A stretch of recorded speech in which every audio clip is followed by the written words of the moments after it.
Economists all across the board are saying 2024 is going to be a very difficult year financially. And understand this video is certainly not clickbait.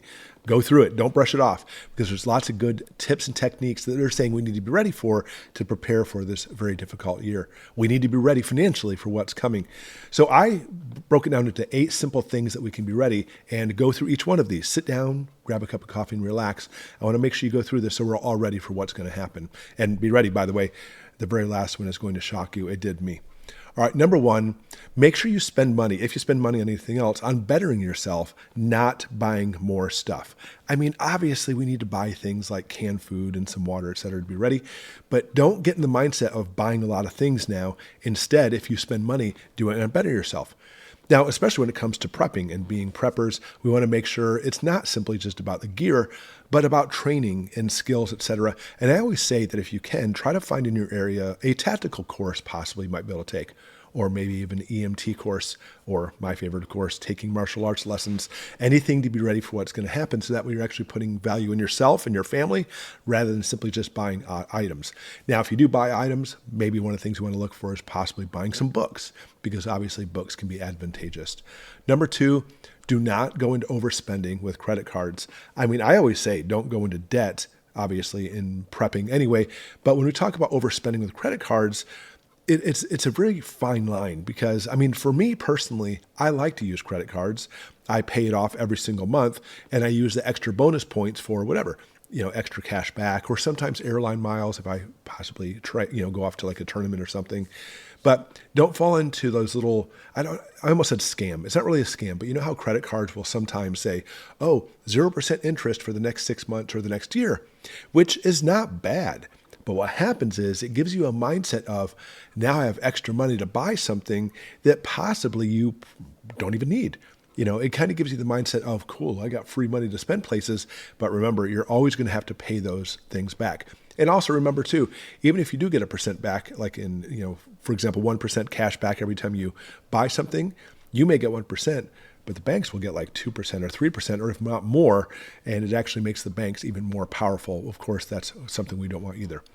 Number 3, you need to stop with vices. I mean, hopefully you're not in doing something like smoking and stuff like that. Anyway, this is not a judgment. Do whatever you want to do. It's a free country. Access to drinking, etc. Things like that. You want to be able to better yourself and be physically fit. But I want to say too, you really need to cut down on things like drinking soft drinks and Coke and Red Bulls and energy drinks. And I'm not talking about necessarily because they're not good for you, but because they're so stupid expensive. And especially when it comes to like coffee and lattes, you can make a latte at home for, and I really mean a fraction of the price if you went out to, and I don't want to pick on just Starbucks, but any place that sells lattes, they're so expensive compared to simply making that stuff at home. Same thing with like energy drinks too. Those things are not cheap. Number 4, along the same lines, do what you can to stop eating out. I mean, this is a fit thing too, by the way. Restaurants, when they make the food there, is so bad for you. The amount of processed ingredients it blows my mind. But again, also money, it really adds up fast. This is an economy, by the way. If you want to make your own hamburger at home, you might be able to find a hamburger cheaper at McDonald's. You might. But the one at home is going to be so much better for you, by the way. And when we talk about making things at home, home-cooked meals, if we get down to the basics, nitty-gritties, and put all the ingredients into it, you can make like a giant thing of lasagna, and it's a fraction of the cost than eating out. And you can cut it up and put it in the freezer, or like for us, if we have a freeze dryer, you can make it so you can eat this lasagna for days to come, rather than the same price you'd pay, or even more, for just one meal from a restaurant. But also, the restaurants have a little trick, and it leads to overeating. Because when you go into a restaurant, you don't want to pay for a skimpy little meal. Granted, the skimpy little meal may be cheaper. They want you to think you're getting your money's worth. So what they do is they'd rather charge you twice as much to have a bigger meal. And you're like, wow, look at this big old plate of food. And a lot of times we'll say, well, I'm only going to eat half that and take the other half home. And even if you do have that willpower, it's still more expensive than making the stuff at home and actually doing it from scratch. But I understand. Restaurants are not just about food. It's about getting out. It's about spending fun times, and actually it's a good feeling emotionally. So what you should do, instead of eating out, try to get with friends, especially if you have friends in the prepping community, and set up a potluck. It's always fun to get together and actually have potluck and exchange things and play games, play cards, etc., and enjoy the far more inexpensive food. Now, again, stick with me. The last one, number 8, is going to be a huge one. But something else you want to look at is number 5, stop chasing all those techs and gadgets. There are some things I'm sure you'll want to have. Like I always talk about my Geiger counter. It's a really fantastic piece of equipment. But I find in the prepping community, people really love to jump down that road, or jump on that bandwagon, I should say, about buying lots and lots of stuff, lots of gear when it comes out. And some gear is important, obviously, but you really need to put some thoughts into purchases, and definitely don't do any type of like sporadic buying. If you really think there's a piece of tech you might want to have, think about it. Hold on to it for a few days. Try to like rattle through your mind, look through reviews, try to watch some YouTube videos to see if it really is advantageous to have that tech or that gear. And you may find that may not be the case. But doing like emotional spending on buying stuff is certainly something you don't want to do. Personally, I love Amazon, not necessarily for shopping, but I love going there, looking at the reviews, because you'll find that, if you're at a store and I'll say, oh, look at this piece of tech I want to buy. I've been looking for this for a while. Well, you can go to Amazon and check the reviews and see if this really is possibly a piece of junk, and possibly still buy it from that store, but Amazon can help you out with that. But when you talk about buying tech and gear, set goals and set priorities, and then also have requirements. See if it's something that you truly do need rather than simply just a whimsical purchase.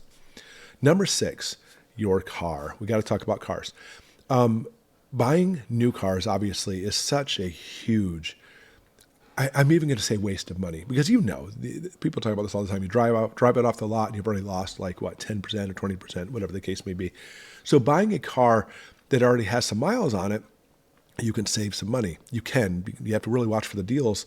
And there are certain cars that do better than others, even if the cars do really well. Like, for example, in our house, most of our vehicles we have are like Subarus, Toyotas, or Hondas.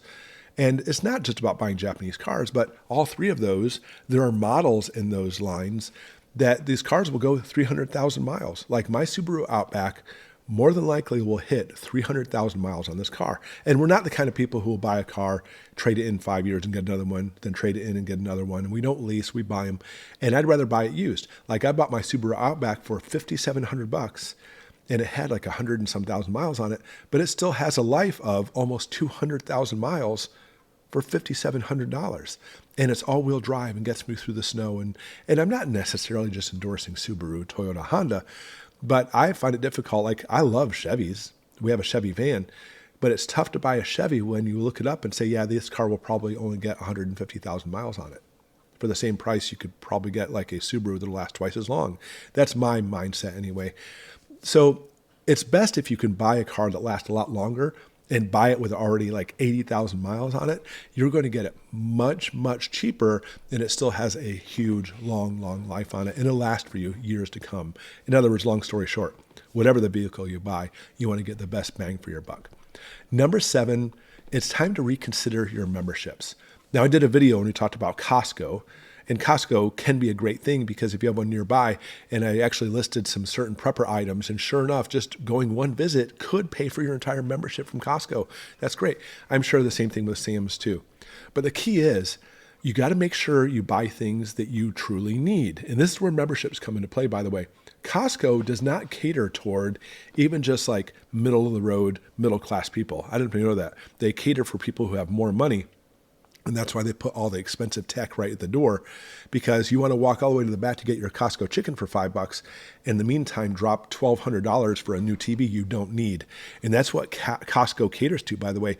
The amount of money they make from their memberships alone will blow your mind. Their operating costs are typically even paid for just from that. And that's why they're able to reduce some prices on stuff, but they're all about selling you things you don't need. So be careful with memberships like Costco. Stick to your guns, stick to your list as far as what you need to buy, and try not to go off and buying a lot of other stuff, because then the key is it's something you need. And that comes with other memberships too, by the way. Maybe you have a gym membership, maybe you have a martial arts membership. They all can be beneficial if you're using them. And I find this as a martial arts instructor, people come in, pay for it, come in for a few months of lessons, then they'll stop showing up and they still keep getting billed. I'm like, first off, you should be there. But if you can't be here anymore, you need to stop paying for the membership, because that is simply just wasting money going out the door. And of course, after this holiday season, people go into doing these memberships and it lasts for like a few months. I'm all for getting a membership if something's going to benefit you, like martial arts, but you need to stick with it and make sure the money is actually going there.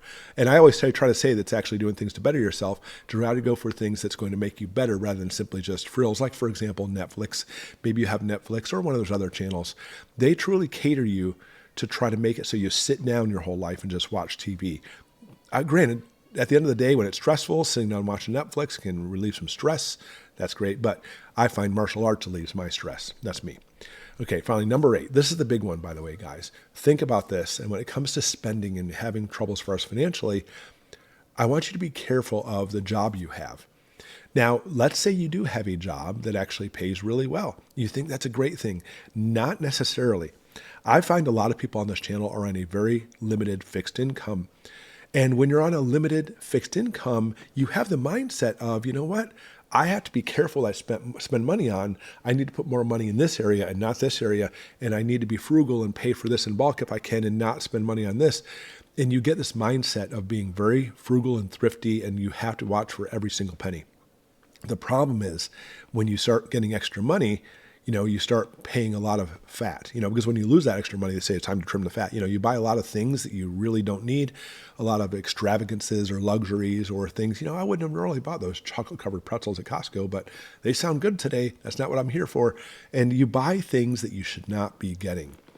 And that's dangerous, especially as we head into 2024. And here's why. Because if you have like your basic expenditures here, but you're spending this much on all this is stuff you don't need, especially when we're heading into, a lot of economists are saying we're heading into a recession or possibly another Great Depression. All this money you wasted spending on this stuff, you could be putting it towards something that's useful, like paying off your house, by the way, or paying off any other bills you might have. I'm not even saying put it in savings, but putting it into investments like I always talk about GoldBacks. Real quick plug, link below, pick up some GoldBacks. That way you can use it for trading and bartering later. Anything you might be able to do to help you out in the future instead of wasting money on stuff you don't need. Trim that fat off now, even though you have the money for it. Still keep up your necessities and use this for the things we're talking about. Because here's the problem. Are you ready for this? You may have a job right now that pays all your bills and some extra. During the first Great Depression, 25% of people lost their job. All that money you spent going towards stuff, and now you lost your job. What are you going to do? Because there's a lot of people that were already in a situation that are losing their jobs.